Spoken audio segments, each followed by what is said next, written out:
Welcome back, everyone. You know our next guest is one of the incredibly talented drink experts that we have on the social. She's always wowing us with her creative cocktails, and today we're thrilled she's joining us to unveil her brand new book. Yes. All right, keep that applause going. Please welcome the author for the love of cocktails, Evelyn Chick. So, Evelyn, congratulations on the book. I understand there's lots of wonderful, delicious drinks in there. But first, I want to know, so what should a bartender have in their pantry? What are the essentials? Yeah. Okay, I get asked this question a lot. So a bartender's pantry looks kind of like half apothecary, half baker's cabinet. So I actually brought the second level of my cabinet beside my sink into the studio today.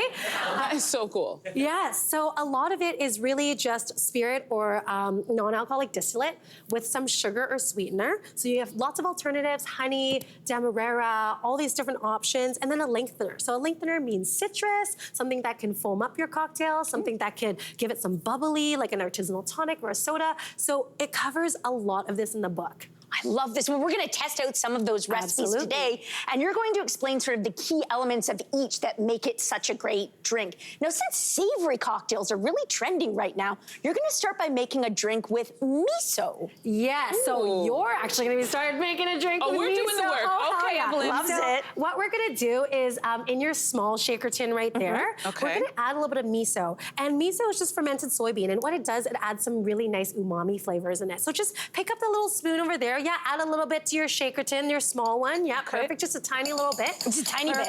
Yep. And then we're gonna add some base honey syrup. So it's just 2 to 1 honey and water. Very, very easy. Yeah. So you can just dump the citrus and the honey syrup in as well. All of it? Yeah, all of it. Just go right in. Okay. And guess what? Miso, honey, and lemon is a wonderful combination to go with gin. So it's called a miso BZs. And you're just gonna add 2 ounces. So 1 line underneath the top of the American Aviation tin. Okay, so we're going for it.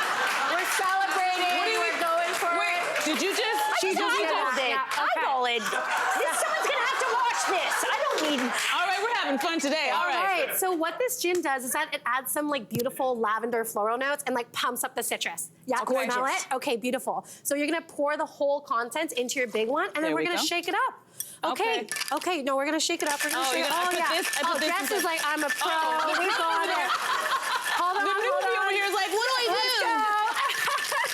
Okay, perfect. So then, after you shake it up, you're gonna kind of untin it. I got you. We're family here. I'm off the struggle bus. I'm good. So we're gonna take the Hawthorne strainer and just put it over your the other way. The other way? Can you tell I don't drink? Here, I'm gonna help you. I'm gonna help you out right there. I got you. Okay. So we're gonna strain it into the small cube. So what it does is that it actually takes the ice out of the drink. There you go. Okay, that was super very easy. simple. Honestly, it's very, very easy, I promise. All these tips and tricks are in the For the Love of Cocktails. I might have a question. Tell me if it's a silly question. Why the coupe glass? Like, can we drink this out of any glass? You can drink this out of any glass. However, a coupe glass is made famous by the martini. And what you want? Did you add a little bit more gin than you intended to? No. This is delicious. Oh my gosh. So the coupe glass is actually something that allows for a very intensified flavor to stay that way the duration of your drink. Oh, I love that. That's a good factor. That's a good factor. So next you have a non-alcoholic drink for us called Zero Hero. I love it.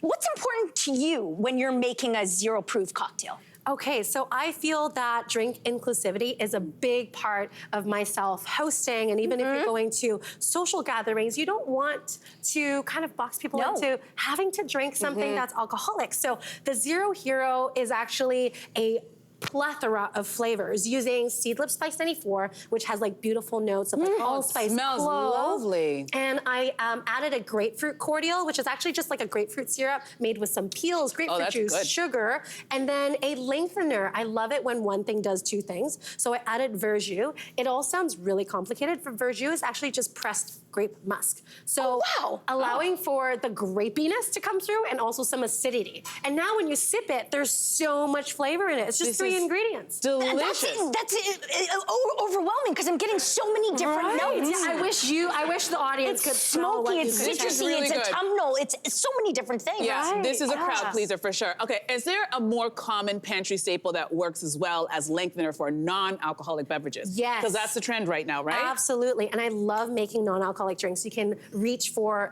like something like tea, which you'll normally just put in tea, honey, etc. But you can lengthen it by adding a little bit of citrus to it, a little bit of syrup that you have in your pantry, a couple drops of bitters, and that's a great lengthener as well. Well, okay, next one is we're moving on to a classic vermouth and tonic. Tell us about this drink and how you made it. Okay, so this we have prepared here is actually going around the savory notes. We have a sesame-infused sweet vermouth. So all I did was toasted some sesame, toss some sweet vermouth in it for that really earthy element that you will get. And also sherry, which you normally sits in the back of your cabinet, but let's use it. Like a low ABV, low alcohol by volume cocktail is fantastic. So this is just topped with a little bit of tonic with equal parts of those two things. And what I'm gonna do is demo a little lemon twist. You already have it in front of you. Potato peeler, a very underutilized a tool in our kitchen. So what I do is just take a little lemon peel, trim the sides, and then all of a sudden it rounds out the flavor of the cocktail it looks so very much well. better. So There's something about a garnish that just adds a little something to a drink that I love. so you just squeeze Great. it over the top of your drink, and you can see the lemon zest I kind can of see going it out. going in, yeah. Zoom. Okay, so when you plop it in, it really kind of highlights all those flavors I was talking about. Oh, we're supposed to put this in? Sorry. Sorry. You got it. Sorry. We're doing Gorgeous. Gorgeous. So delicious. That's really good. Love it. And you can have a few of these. Don't feel bad about it. Yeah, it's light. It's light. Jess, did you walk to work? Well, Because we're throwing them back. All right. So let's start with our next one. It's the mezcal cocktail. Am I saying that correctly? Correct. Okay, mezcal. good. So mezcal has also been extremely popular. Any of you tequila fans out there? I love tequila. It's so good. So this is a variation on a margarita, but we're using somber mezcal today, and it gives it a really nice smokiness to it. So It's beautiful. Now, so can I delicious. remove this before I drink it? Yeah, and Can I or you put it can let- inside? Of course. Or you want me to eat it? inside. You can eat it too. It's a palate cleanser. Okay, let me drink first. oh my God, that's so good. The smoky.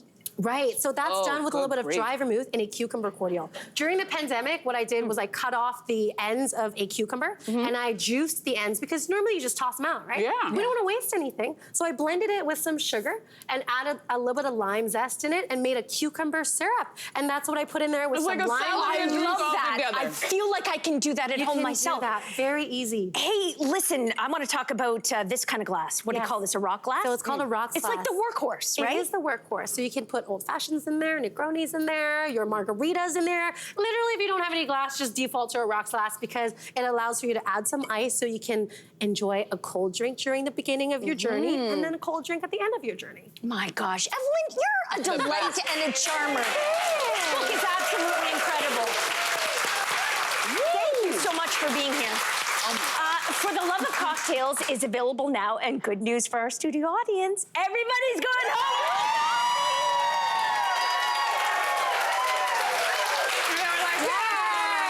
It's so good, you guys. We'll be right back. Hey there, what did you think? Drop your comments below and join the conversation. And don't forget to like and subscribe so you can find more on everything from food and fashion to pop culture and current events. See you soon.